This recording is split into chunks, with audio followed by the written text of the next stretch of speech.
My parents allowed my sister to disconnect every smoke alarm because sound was violence. Then they claimed neutrality after she had me arrested for protecting them. When I asked my mom why she still trusted Zoe after the fire, she stared at me and said, "You always hated the whispering. Maybe this was your escape."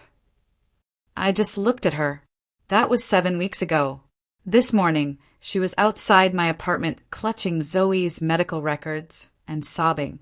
Imagine feeling like you're finally safe, cradling your newborn, only to realize the most toxic person in your life is standing right behind you, completely unaware they're about to walk into the meticulously planned downfall you orchestrated. Can you even fathom that kind of raw, gut-wrenching satisfaction mixed with absolute terror? It had only been 2 weeks since my brother learned I was pregnant, and the harassment had been nonstop. Not because he wanted to meet his nephew. God, no. It was just another opportunity to humiliate me, to make me the punchline, just like he always had. He'd pushed me into puddles as a kid, announced my first period to the entire class. That's why I cut him off in the first place years ago. This was no different, but this time I was ready. When my eyes met my father-in-law's, a man who looked like he was carved from granite, an ex-Navy SEAL, standing silently in the hospital hallway, as my brother loudly joked about my baby being another statistic, I gave him the signal. What my brother didn't know was that I'd spent my entire last week orchestrating this. I'd coordinated with my late husband's family, my closest friends, even my brother's own wife. Everything was in place. So he stood there, tears of laughter streaming down his face, trying to lean in and playfully pinch my C-section scar, completely oblivious. His literal destruction was unfolding just 20 feet away. I let him take his pictures, make his Facebook posts, write his snarky captions about me being irresponsible and naive. Because I knew, with every fiber of my being, that each cruel action was just him digging his own grave deeper and deeper. That's when a nurse walked in. But she wasn't there for me. Even she wasn't on it. Leaning over to adjust my fore, she whispered, "The guillotine is here. Is it go time?" I gave a small nod. She turned and the chain reaction began. "Excuse me, sir," she said, her voice clear and firm to my brother. "Why are you recording her?" My brother, always priding himself on his brutal honesty and lack of filter, immediately went off. "Because my sister here decided to go black and never go back." What was she expecting? For a black man to override his instincts and become father of the year? I'm recording her to immortalize her stupidity. I pretended to gasp, feigning shock, knowing this was unfolding exactly as planned. How could you say that? You'd speak differently if you knew him and knew why he wasn't here. I yelled back, dropping a breadcrumb, a tiny clue to see if he'd catch on. But nope. My brother was the type who needed to stomp on you in every argument, attacking every insecurity, no matter who was watching or how he said it. And I was using that to my advantage. If I knew him personally, I'd probably laugh even harder, he sneered. "You've always been stupid and gullible.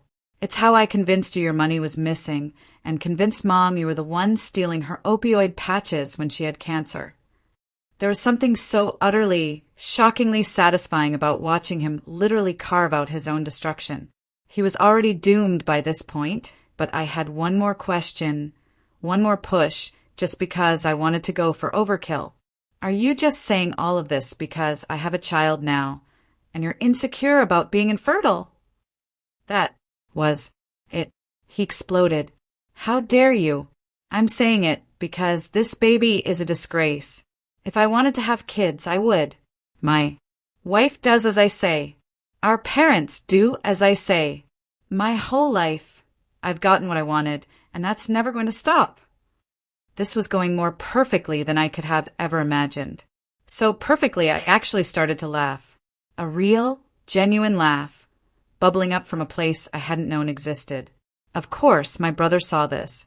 His face contorted with pure rage. "What's so funny?" he bellowed. I didn't respond. I just looked past him, at the literal destruction waiting for him, just begging for him to turn around. It was even more grandiose than I'd imagined. "What's so funny?" he yelled again, his voice cracking. I looked behind him again, this time obviously, and gestured for him to look as well. He whipped his head around, probably expecting a nurse or a doctor, but instead he saw it. I've never seen someone's skin color actually change in real time before. In front of him stood my father-in-law, our parents' lawyer, his own wife, his boss from work, and as the final, perfectly placed cherry on top, Cheryl, his intern and affair partner, who was black herself. He turned back to me, his eyes already brimming with tears. And now I was the one recording him. Before he could even plead, our father stepped forward and slapped him. Hard. My brother's hand flew to his cheek, clutching it, a look of utter shock plastered on his face. He opened his mouth to speak, but the lawyer, without a word, pressed a document against his chest, cutting him off. "I'm removed from the will," he screamed, reading it, his voice cracking. "Not only that," his boss added, a chillingly calm tone in his voice. "You're fired, too." My brother's mouth opened and closed repeatedly like a fish out of water. "Add divorce to that list," his wife said, her voice flat, devoid of emotion. She slipped her wedding ring off, made a deliberate show of throwing it at him, and watched it clatter to the hospital floor. My brother was literally groveling on his knees, by this point a broken mess. But what he didn't know was that the biggest, final blow was still coming. My father-in-law, who hadn't uttered a single word, took out a pocket watch. He flipped it open, revealing a picture inside, and handed it to my brother. That's Samuel," my brother stammered, tears now flowing freely. "He was with me. He died in Iran 4 months ago." My father-in-law didn't say anything. He just pointed at me. I watched the pieces click into place in my brother's head. My late husband was his dead friend, the one he served with. That was his breaking point. He lunged at me. More importantly, he lunged at my baby. "I'm going to kill you both. This is your fault." Then he did something I will never, ever forget. He spat directly in my face. The warm, wet horror hit my cheek, and I froze for half a second. But my father-in-law moved faster than I'd ever seen a person move in real life. His hand clamped around my brother's wrist like a vice, stopping him inches from the baby's bassinet. My brother's other arm swung wildly, his elbow catching my stomach right where my incision was. The pain shot through me, sharp and blinding. I gasped, unable to breathe. The nurse, Kylie, whose name I now saw on her badge, slammed her hand on a red button near my bed. An alarm blared, deafeningly loud, and within seconds, 2 security guards crashed through the door. My brother was screaming threats at me, actual death threats, while 5 grown men struggled to hold him down. He kicked over the 4-stand, and it clattered against the floor. His face was purple and twisted, and he kept yelling about how this was all my fault, how I'd ruined his life, how he was going to make sure I paid for it. The security guards got him in some kind of hold, arms pinned behind his back, but he was still thrashing. One of them radioed for backup. My father-in-law hadn't let go of his wrist, just stood there, stone-faced, while my brother struggled against all of them. A man in a different uniform pushed through the doorway, barking orders. He pointed at my parents, at my brother's wife, his boss, Cheryl, and the lawyer. He told them all to leave immediately, that only medical staff could stay in the room. My mother tried to argue, but he cut her off, saying it was hospital policy during a security incident. They dragged my brother toward the door, still screaming, still making threats. The man in charge turned to Kylie and told her to take the baby to the nursery for safety checks. My heart dropped into my stomach. She moved quickly, wheeling the bassinet toward the door before I could even process what was happening. I tried to sit up, but the pain in my incision made me gasp and fall back against the pillows. Kylie looked back at me, her expression a mix of professional resolve and deep sympathy. She mouthed something that looked like "he'll be okay" before disappearing into the hallway with my son. The room felt huge and empty suddenly. The man who'd given all the orders came back in and introduced himself as Cameron Banks, head of hospital security. He asked if I was hurt. I just nodded, pressing my hand against my stomach where my brother's elbow had hit. Kylie was already back, gently moving my hand away and lifting my gown to check the incision site. Her face went serious when she saw it. She told Cameron she needed to document everything and started taking photos with a hospital camera. She explained that hospital policy required police notification for any physical assault on the premises. I was barely listening. All I could think about was my baby, somewhere else away from me with strangers. Cameron must have seen the panic on my face because he stepped closer and told me, through the doorway, that the nursery staff was keeping my son safe and monitored. He said they were just checking to make sure my brother hadn't hurt him during the lunge. Kylie was pressing carefully around my incision, and I could see fresh blood seeping through the bandage. She said some of the stitches had pulled and there was increased bleeding. She needed to clean and redress it. Her hands were gentle, but everything hurt. She kept talking while she worked, maybe to distract me, explaining that the police were already on their way, and everything my brother had done was documented. She said the security cameras in the hallway had caught the whole thing. I closed my eyes and tried to breathe through the pain. When I opened them again, my father was standing in the doorway. He looked 20 years older than he had an hour ago. His shoulders were slumped, his face gray. My mother appeared behind him, already talking, already making excuses. She said my brother had been under so much stress lately with infertility issues and work problems. She said he didn't mean to actually hurt anyone, that he just lost control for a moment. The anger that went through me was so strong I thought I might throw up. I told her to leave. Just those 3 words. Leave now. Get out. My father surprised me by taking her arm and turning her toward the hallway. He didn't argue or try to convince me to listen to her. He just guided her away, and I heard her protesting as they walked down the hall. Kylie finished with my incision and disposed of the bloody gauze. She made notes on a tablet, documenting everything with timestamps. Cameron came back in and said the police had arrived and were taking statements from everyone who'd witnessed the incident. He asked if I felt safe enough to talk to them. I nodded, even though I didn't feel safe at all. A woman in plain clothes walked in about 40 minutes after my brother had been removed. She showed me her badge and introduced herself as Laura Mendoza, a detective with the local police department. Her voice was calm and professional when she explained that my brother was being held for psychiatric evaluation before any charges could be filed. She said that given he'd threatened an infant in front of multiple witnesses, they needed to make sure he wasn't a danger to himself or others. She asked me basic questions about what had happened, taking notes on a small pad. I answered as clearly as I could, but my voice kept shaking. She told me I'd done nothing wrong and that threatening a baby was a serious crime. Then she left to continue gathering statements from the other witnesses. The minutes crawled by. I kept asking Kylie when I could see my baby, and she kept saying, soon. They just need to finish the checks. Finally, after what felt like hours, but was probably closer to 2, a different nurse wheeled the bassinet back into my room. I started crying before she even got close enough for me to reach him. She placed him carefully in my arms and told me he was completely fine. No injuries, all his vital signs normal. I held him against my chest and sobbed. All the adrenaline from the confrontation crashed out of me at once, and I couldn't stop shaking.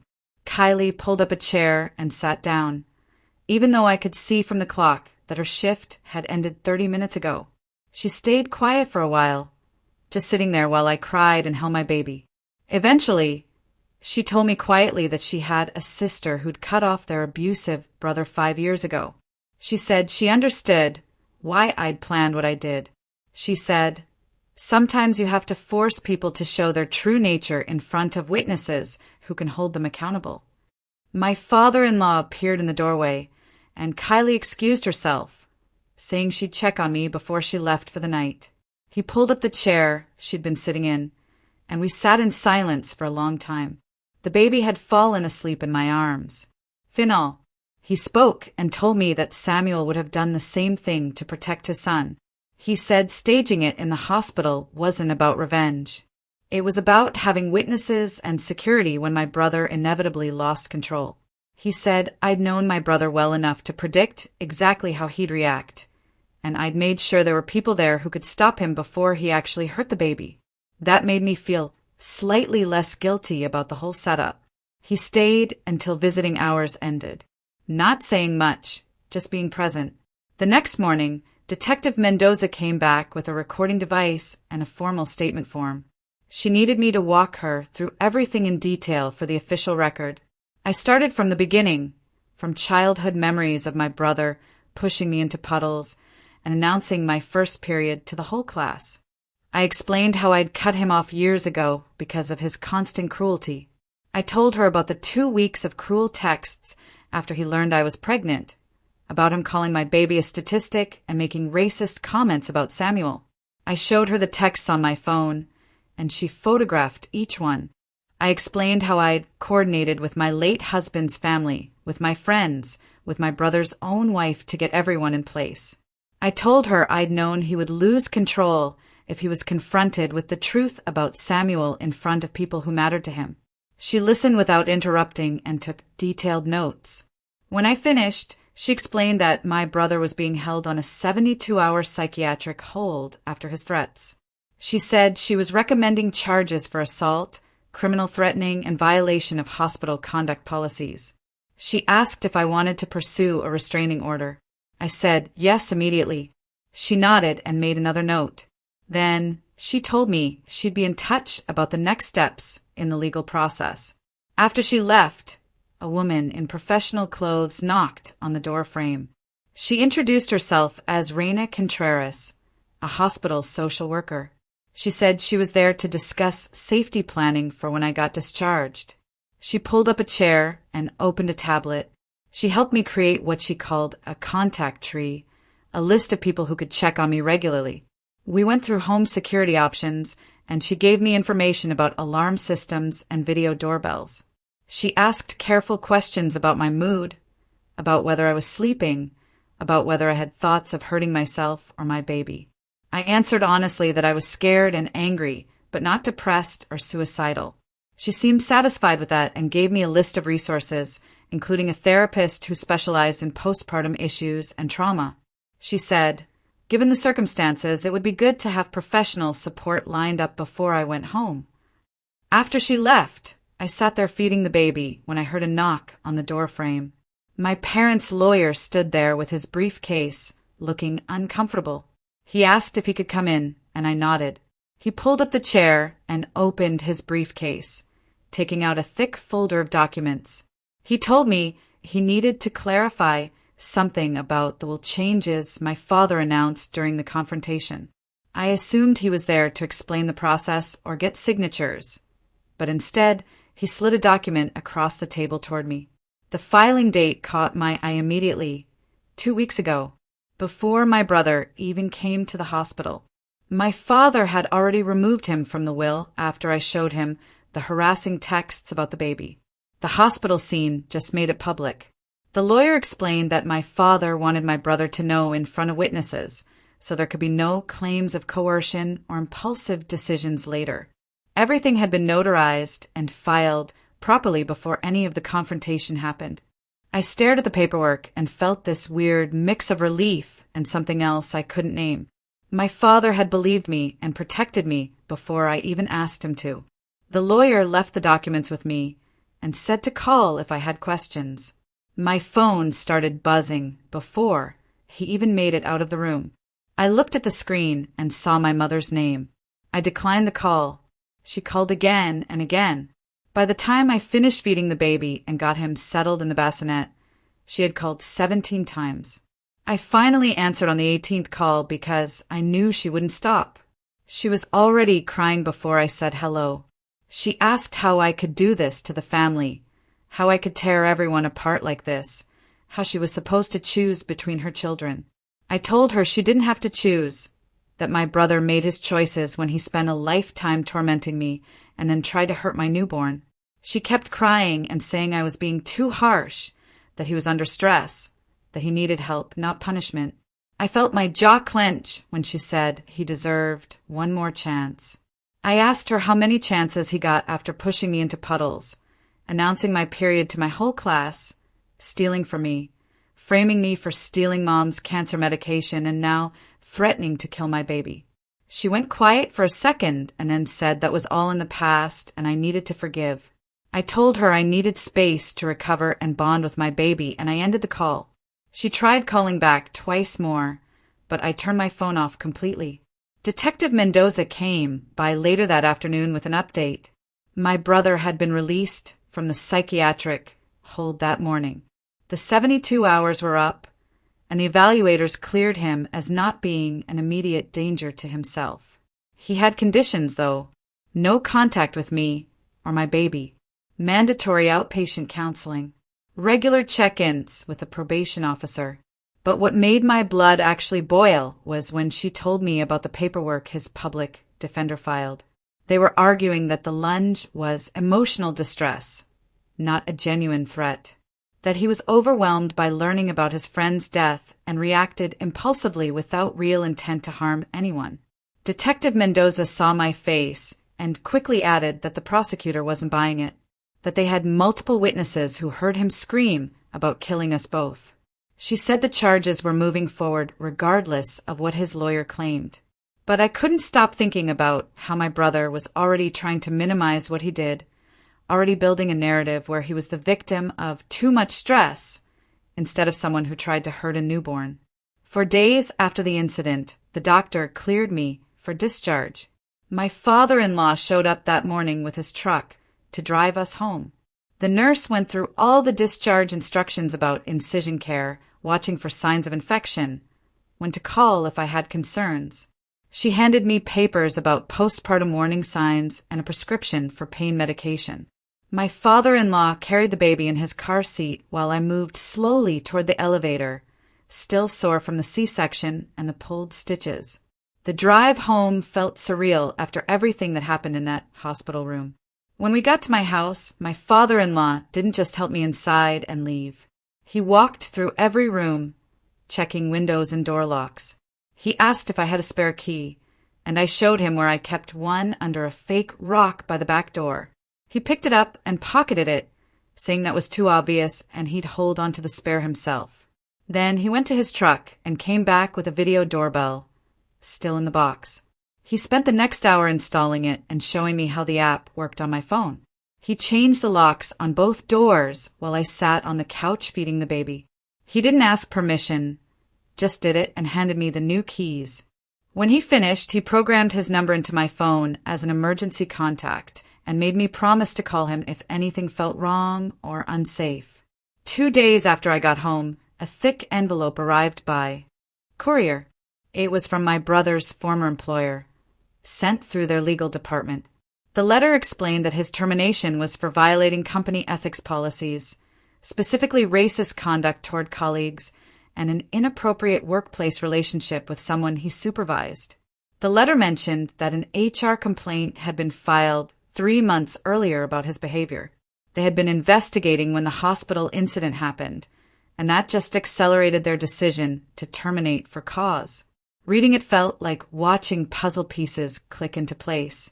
My brother hadn't just destroyed himself in that hospital room. He'd been building toward destruction for months, and the hospital was just where it all came crashing down at once. That same afternoon, I checked my email and found a message from Cheryl. The subject line just said, "Statement for your records." I almost didn't open it, but I did. She had written out a detailed account of my brother's behavior at work over the past year. Racist comments about other colleagues, inappropriate jokes, the way he treated her differently after their affair started. She attached audio recordings of some of the comments, times when he didn't know she was recording during meetings. Her email ended by saying she was willing to provide everything to police if needed, but she didn't want to be personally involved beyond the written documentation. She said she had her own healing to do and didn't want to get dragged into legal proceedings if she could avoid it. I completely understood. She had already lost her internship because of my brother's behavior. I forwarded the email to Detective Mendoza with a note explaining the context. The next morning, my brother's wife texted me for the first time since the hospital.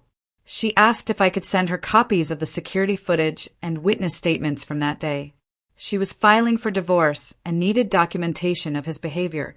I didn't have the footage myself, but I forwarded her text to Detective Mendoza and asked how to handle the request.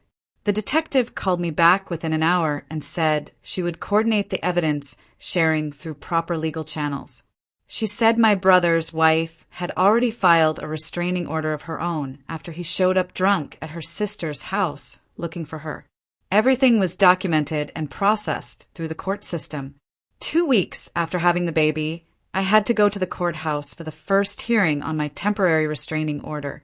My father-in-law picked us up and drove us there. He waited in the hallway outside the courtroom with the baby while I went in to testify. The judge asked me to explain why I needed the order. I started from childhood, from being pushed into puddles and having my period announced to my whole class. I talked about the years of harassment and mockery. I showed the court printed copies of the texts he sent after learning I was pregnant. I described what happened in the hospital, how he lunged at me and the baby while screaming threats. The judge listened without interrupting and took notes. My brother wasn't there, just his public defender who tried to argue that the hospital incident was an isolated event caused by emotional distress. The judge cut him off and said the pattern of behavior over decades made this clearly not isolated. She granted a 3-month temporary order and scheduled a full hearing for later to determine if it should be extended. I had my first postpartum checkup scheduled for that same afternoon. My father-in-law drove me straight from the courthouse to the doctor's office. I thought it would be routine, just checking that everything was healing properly. But when the doctor examined my incision site, her face got serious. She said the healing was slower than normal, probably because of the trauma and stress. She pressed gently on the area where my brother's elbow had caught me, and I flinched. That's when I started crying, just completely broke down on the exam table while the doctor held my hand. She let me cry for a few minutes, and then gently said she wanted me to see a therapist who specialized in postpartum issues and trauma. She said what I went through wasn't normal postpartum stress. It was an actual traumatic event on top of recovering from surgery and caring for a newborn. She gave me a referral, and I scheduled an appointment for the following week before I could talk myself out of it. The next day, my phone buzzed with a text from an unknown number. I almost deleted it without reading, but something made me open it. The message said he was sorry, but I brought this on myself by choosing to have that baby. I knew immediately it was my brother. I took a screenshot before my hands even stopped shaking. Then I opened my messages to Detective Mendoza and sent her the screenshot with a note about the time and date. She responded within minutes, saying she was adding it to the case file and documenting the violation of the no-contact order.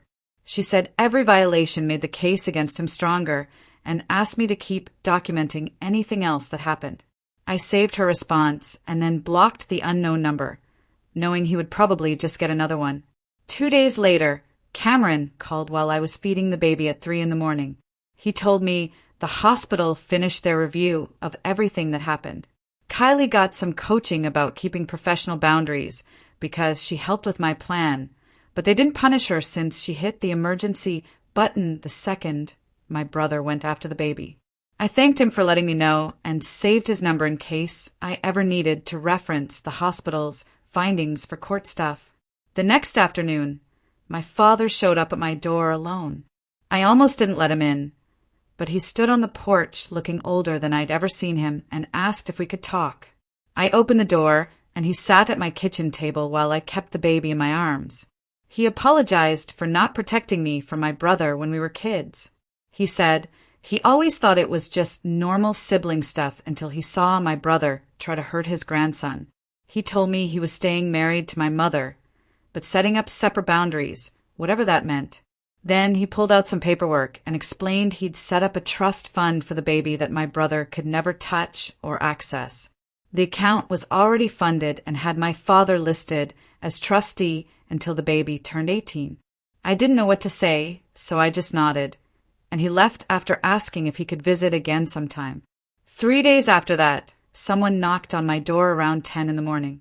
I checked the video doorbell my father-in-law installed and saw a woman in business clothes holding a clipboard. She introduced herself as a CPS worker doing a home visit because of the hospital incident report. My stomach dropped, but Raina had warned me this might happen. So I'd kept all my documentation organized in a folder by the door. I let her in and showed her the nursery, the stocked fridge, the medical supplies for my incision care, and all the baby's feeding and sleep logs I'd been keeping. She walked through each room, took notes, asked about my support system, and whether I felt safe at home. I showed her the restraining order, the security system, and gave her Detective Mendoza's contact information. She spent maybe 40 minutes total in my house before telling me she was closing the case. She left me with a packet of community resources for new mothers and said I was doing everything right. I cried after she left, not from relief, but from anger that I had to prove I was a good mother because my brother attacked us. That same week, I got a call from an unknown number that turned out to be someone from my brother's company's HR department. She explained they'd finished investigating and found he created a hostile work environment through racist comments about multiple coworkers. They also confirmed he had an inappropriate relationship with Cheryl while she was his intern, and he was her direct supervisor. The termination was ruled for cause, which meant he lost his severance package and couldn't claim unemployment benefits.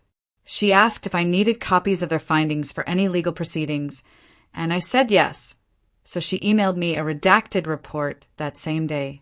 Detective Mendoza called 2 days later, sounding more serious than usual. She told me a patrol officer spotted my brother driving slowly down a street 2 blocks from my house.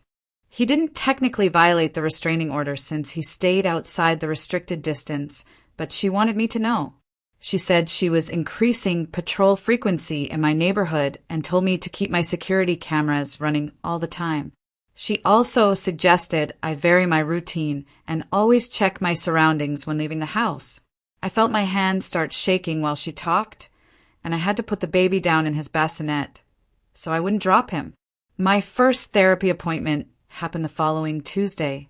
My father-in-law watched the baby in the waiting room while I met with a woman who specialized in postpartum issues and trauma. She spent the first 30 minutes just screening me for postpartum depression and PTSD symptoms. I admitted I was having nightmares about my brother getting past my father-in-law and reaching the baby.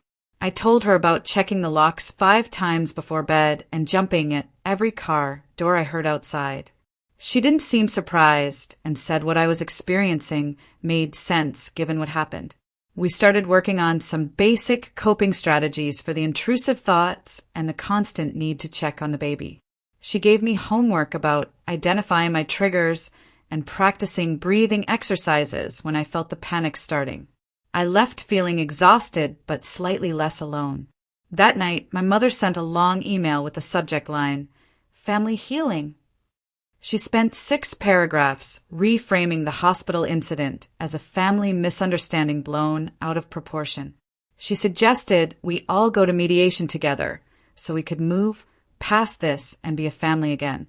She said my brother was suffering and needed support, not punishment. I read it twice and then closed my laptop without responding. 20 minutes later, my father sent me a separate text saying he told my mother that mediation wasn't happening and he supported whatever boundaries I needed. The next morning, my brother's wife texted me asking if I'd heard about her filing for divorce. She explained she was requesting temporary spousal support, exclusive use of their house, and her own restraining order after my brother showed up drunk at her sister's house looking for her. She said her lawyer thought having my testimony about his behavior would help her case. I sent her a supportive text back, saying I was happy to be a reference for anything she needed and that I was proud of her for leaving. She responded with a thank you and said she'd been planning to leave for months, but the hospital incident finally gave her the courage. A week later, Gilbert Casey from the district attorney's office called to discuss my case. He explained my brother's lawyer wanted to avoid trial and was willing to accept a plea deal. The proposed terms included probation, mandatory counseling, and a long-term restraining order. He walked me through what each piece meant and asked how I felt about accepting a plea versus going to trial. I told him I needed time to think about it, and he said that was fine. We had a few weeks before any decisions needed to be made. I spent my next therapy session talking through whether a plea deal felt like enough. Part of me wanted to see my brother face a jury and hear everything he'd done laid out in public. But my therapist asked what outcome would actually make me feel safe, and I realized a trial wouldn't change anything about my brother's behavior or attitude. She helped me understand that protecting my baby's safety mattered more than punishing my brother or getting validation from strangers in a courtroom. We talked about what justice really meant and whether I needed my brother to suffer or just needed him to stay away from us. By the end of the session, my perspective had shifted from wanting revenge to wanting security, and I started thinking maybe the plea deal was the smarter choice. 2 days later, Cheryl sent me an email with the subject line, "Update." She explained that her company decided to end her internship early because they didn't want any connection to the scandal involving my brother, even though she was the one he had treated badly. Reading her email made my stomach hurt because she had done nothing wrong except be the victim of my brother's awful behavior, and now she was losing opportunities because of it. I wrote back immediately, offering to create a reference letter for her that focused on her work quality and professionalism, making it clear that she had handled an impossible situation with dignity. She responded within an hour, thanking me and saying yes, she would really appreciate that. I spent the next morning writing the most detailed reference letter I could, describing her skills and work ethic without mentioning my brother at all, and I sent it to her along with my contact information in case any future employers wanted to call me directly. She sent back a short thank you message, and I felt slightly less terrible about the whole situation, knowing I had at least tried to help fix some of the damage my brother caused. 6 weeks after having the baby, I had to go to the courthouse for the full restraining order hearing. My father-in-law watched the baby in the hallway because I didn't want to bring him into the courtroom, and I sat at a table with a victim advocate who explained what would happen during the hearing. When they brought my brother in, he sat across the room at another table with his public defender. And the whole time the judge was talking, my brother just stared at me with this look that made my skin crawl. The judge asked me to describe what happened at the hospital. So I walked through the whole incident, starting from when my brother showed up and ending with him lunging at me and the baby. My brother's lawyer tried to argue that the lunge was just an emotional reaction and not a real threat. But then the prosecutor brought up the text my brother sent, violating the temporary order, plus the incident where he showed up drunk at his wife's sister's house looking for her. The judge listened to everything, looked at my brother with clear disgust, and issued a 3-year protective order with terms that said my brother had to stay at least 500 feet away from me, my home, my workplace, and anywhere he knew I would be. My brother's face turned red when the judge read out the terms, but he didn't say anything, just kept staring at me like he wanted to hurt me even more. 3 days after the hearing, I was home feeding the baby when someone knocked on my front door. I looked through the peephole and saw my mother standing there with a gift bag in her hands. I didn't open the door, just stood there watching her knock again and call my name. She started crying after the third knock, talking through the door about how I was keeping her grandson away from her and how she just wanted to meet him and be part of his life. I unlocked the door but kept the chain on, opening it just enough to talk to her. I told her she made her choice when she defended my brother after he tried to hurt her grandson. And that choice meant she didn't get to have a relationship with either of us right now. She cried harder and said I was being cruel and unfair, that my brother was suffering and needed his family. I reminded her that my brother threatened to kill me and my baby in front of everyone, and that her response was to make excuses for him instead of protecting us. She tried to push the gift bag through the gap in the door, but I shut it completely and locked it, then stood there listening to her cry on my doorstep for another 5 minutes before she finally left. My next therapy session happened 2 days later, and I spent most of it talking about my mother showing up. My therapist asked how I felt about not letting her in, and I admitted that part of me felt guilty. But another part of me felt relieved that I had actually held my boundary. Then I said something I had been thinking about for weeks, but hadn't wanted to say out loud.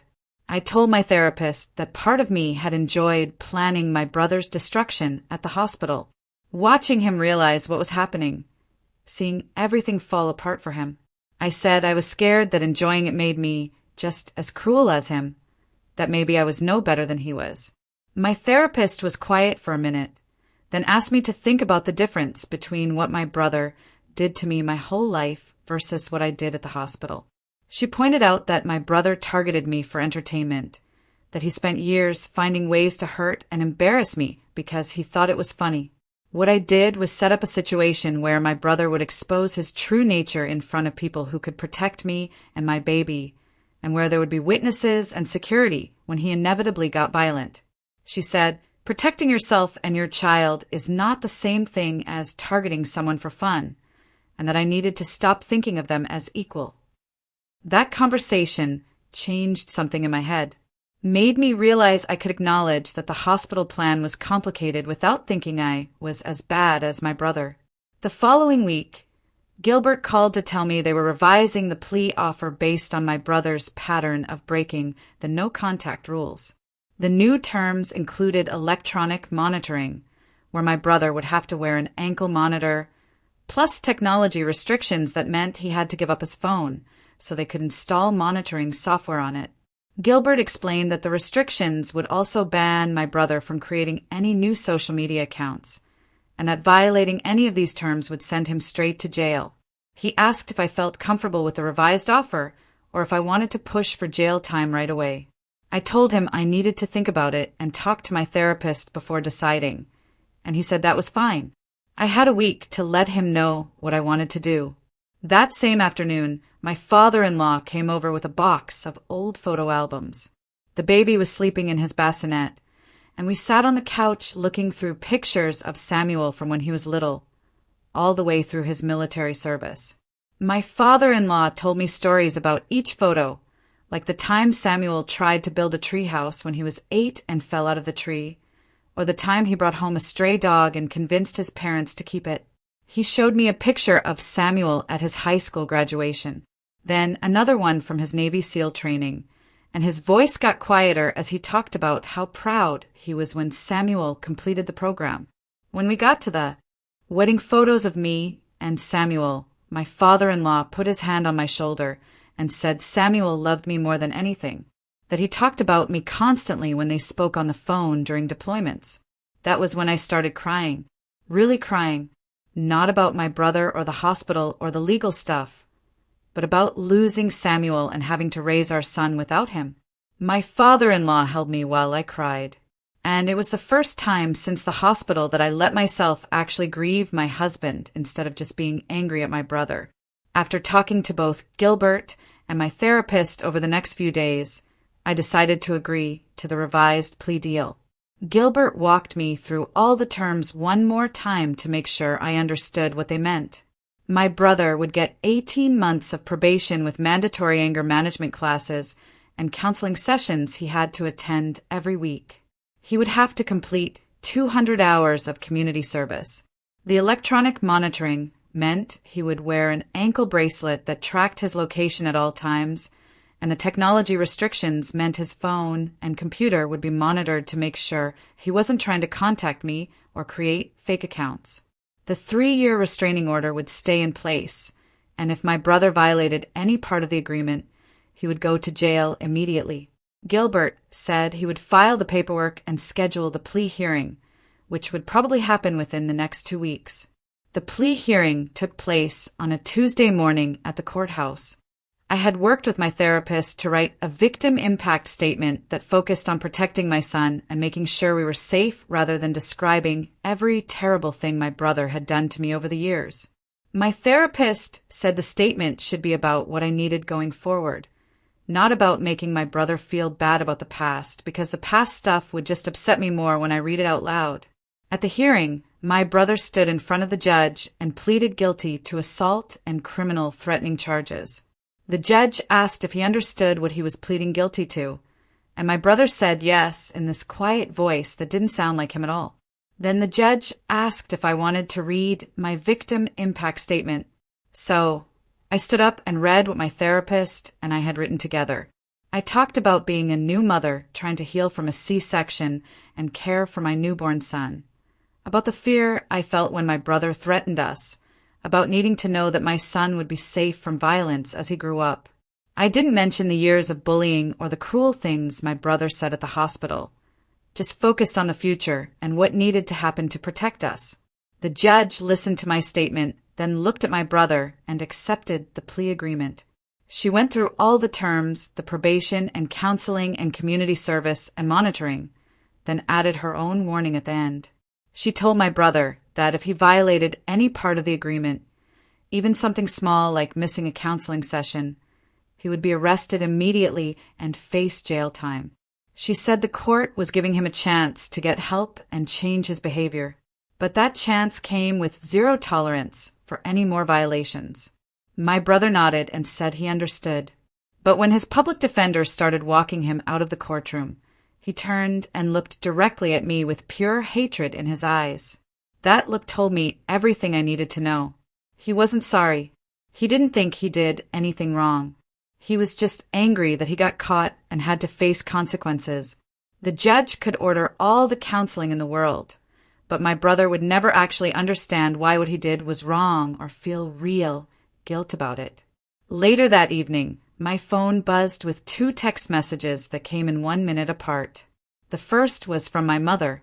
She wrote that she was disappointed in how I had handled this whole situation, that I had torn the family apart and made everything worse than it needed to be. She said she needed time before she could have a relationship with me, that she couldn't support the way I was treating my brother.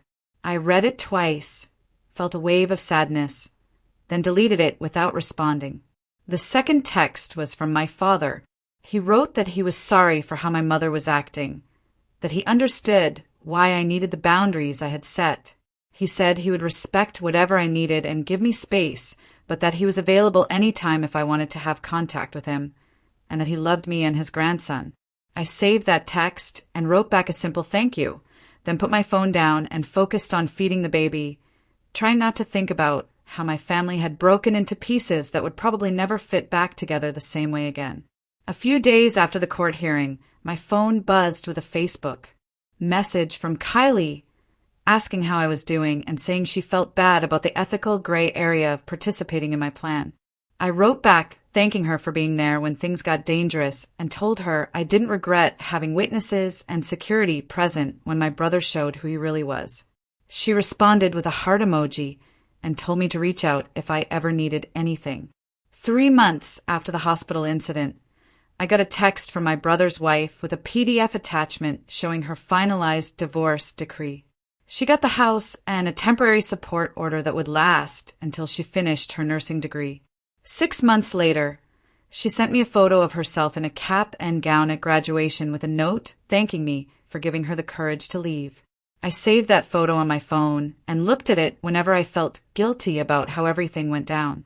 When the baby turned 3 months old, I started back at work part-time with flexible hours and the option to work from home 3 days a week. My boss was understanding when I explained I needed security measures, like not having my location published on the company website and keeping my desk away from the lobby where anyone could walk in. She moved me to an interior office near the back exit and told HR to keep my employee information private. Detective Mendoza called me a week after I returned to work to let me know she was closing the active investigation, but the case file would stay open for monitoring my brother's probation compliance. She gave me her direct cell number and told me to call immediately if he made any contact or if I saw him anywhere near my home or workplace. I programmed her number into my favorites list and tested it once to make sure it worked. 2 weeks later, Gilbert called to tell me my brother got cited for a probation violation after his monitoring software showed he created a fake social media account under a different name. His probation officer recommended extended monitoring instead of jail time, which made me angry. But Gilbert explained that judges rarely revoke probation on first violations. I asked if this meant my brother would face any real consequences, and Gilbert said the violation would be documented and used against him if there were any future problems. A few days after that call, I texted my father and asked if he wanted to meet at a park halfway between our houses so he could spend time with the baby. He showed up 15 minutes early with a new stroller he'd bought, and we sat on a bench while my son slept between us. My father didn't make excuses for my mother or my brother, just said he knew he'd failed to protect me growing up and asked what I needed from him to feel safe having him in his grandson's life. I told him I needed him to respect my boundaries about my mother and my brother, to never pressure me to reconcile or forgive, and to leave immediately if I ever asked him to. He agreed to all of it and asked if he could visit once a week. During one of my therapy sessions around this time, I had a breakthrough when I admitted I'd been using anger at my brother to avoid dealing with the pain of losing Samuel. My therapist helped me see that being consumed by the legal situation and the family drama let me focus on something I could control instead of grieving properly for my husband. We started working on exercises to help me process the grief without feeling like I was dishonoring Samuel's memory by moving forward with my life. On the baby's 4-month birthday, a card arrived in the mail from my mother with a check for $500 and a note saying she was trying to understand my perspective. I didn't cash the check, but I did send her a text thanking her for the card, which felt like a tiny step without giving up my boundaries. That same week, I got a LinkedIn message from Cheryl saying she'd been hired at a better company with a significant pay raise and thanking me for the reference letter I'd written months ago. She said standing up to my brother and his behavior was scary, but it helped her recognize her own worth and demand better treatment in her career. I was glad something good came out of the whole mess for her. The following Saturday, my father-in-law came over with a bag full of security equipment and spent the entire day installing cameras that covered all the entrances and motion sensors in the yard. We didn't talk about my brother specifically, just worked together on the practical safety measures while he told me stories about Samuel's childhood and their relationship. He showed me how to check the camera feeds on my phone and set up alerts for any motion detected after dark. By the time he left that evening, I felt safer in my house than I had since the hospital incident. The next week, Raina called to remind me about the support group she'd mentioned, and I actually went. The meeting happened in a church basement with folding chairs arranged in a circle, and there were about 12 other women there with babies or small kids. I sat in the back holding my son while a woman named Jennifer talked about how her parents disowned her when she got pregnant at 19. Another woman shared about her sister who refused to meet her daughter because of some old family fight. When it was my turn, I kept it simple and just said, "My brother attacked me in the hospital and now we don't talk." And 3 different women nodded, like they understood exactly what I meant. After the meeting, 2 of them came up and gave me their phone numbers, saying they also had family members they'd cut off, and it helped to talk to people who got it. One of them told me her strategy for handling holidays was planning them early with friends instead of waiting for family invitations that would never come, which actually seemed really smart. I left feeling less alone than I had in months, like maybe other people understood what it was like to protect your kid from your own family. A few days later, Gilbert called with an update about my brother's anger management course. He'd finished all 12 sessions like the court ordered, but his counselor wrote in the final report that he showed minimal engagement and lack of genuine insight into harmful behaviors. I asked Gilbert if that meant anything would change, and he explained that judges rarely cared much about counselor opinions on court-ordered programs. The important thing was that my brother completed it and the monitoring was still active. Gilbert also mentioned that the counselor's notes would be useful if my brother ever tried to get the restraining order lifted early, since they showed he hadn't actually changed his thinking patterns. That same week, I had a therapy session where I finally admitted something I'd been avoiding. I told my therapist that planning the whole hospital confrontation felt necessary to protect my son. But I also knew it was kind of messed up to stage a dramatic scene like that. She asked me what I thought would have happened if I hadn't planned it, and I realized my brother probably would have shown up anyway and said horrible things, but without witnesses or security nearby. My therapist said I could feel proud of protecting my son while also recognizing I'd staged something manipulative in a hospital, and both things could be true at the same time. She helped me understand that protecting yourself doesn't have to be perfect or completely ethical to still be the right choice in a dangerous situation. My father started coming by every Saturday morning after that conversation. He'd bring coffee and a bag of groceries, then spend a few hours playing with the baby or fixing small things around my house that I hadn't gotten to. He replaced a broken cabinet hinge, tightened the wobbly bathroom faucet, and installed better locks on my bedroom windows without me even asking. What I appreciated most was that he never brought up my mother or suggested I should give my brother another chance. When I needed to talk, he listened, and when I needed quiet, he just focused on his grandson or whatever project he was working on. He respected when I asked him to leave because I was tired or overwhelmed, and he never made me feel guilty about setting boundaries with him. One afternoon, while he was there, a patrol car pulled up outside and an officer knocked on my door. My stomach dropped thinking something had happened, but the officer just wanted to let me know they'd spotted my brother driving slowly past my street the night before. He explained they'd pulled my brother over for a welfare check, and he wasn't technically violating the restraining order since he never stopped or got out of his car. The officer added the incident to the monitoring file anyway and told my brother it looked like stalking behavior, which could get him in real trouble if it happened again.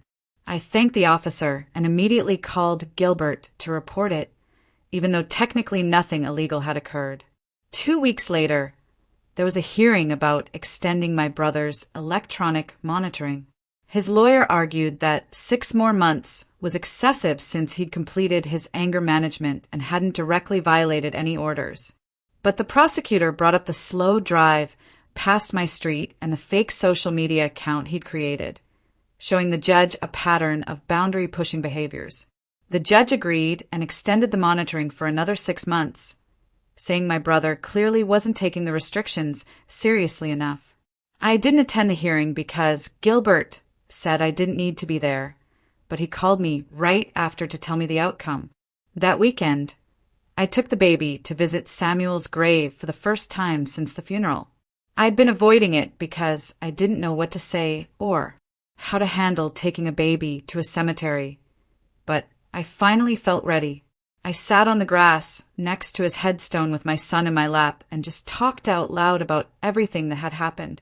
I told Samuel about our son's personality, how he smiled when I sang to him, and how he had Samuel's exact same eyebrows. I told him about standing up to my brother, about the hospital confrontation, about trying to build the safe life we'd planned together, even though he wasn't there to share it. I told him I was scared sometimes that I was doing everything wrong, but I was trying my best to raise our son the way we talked about.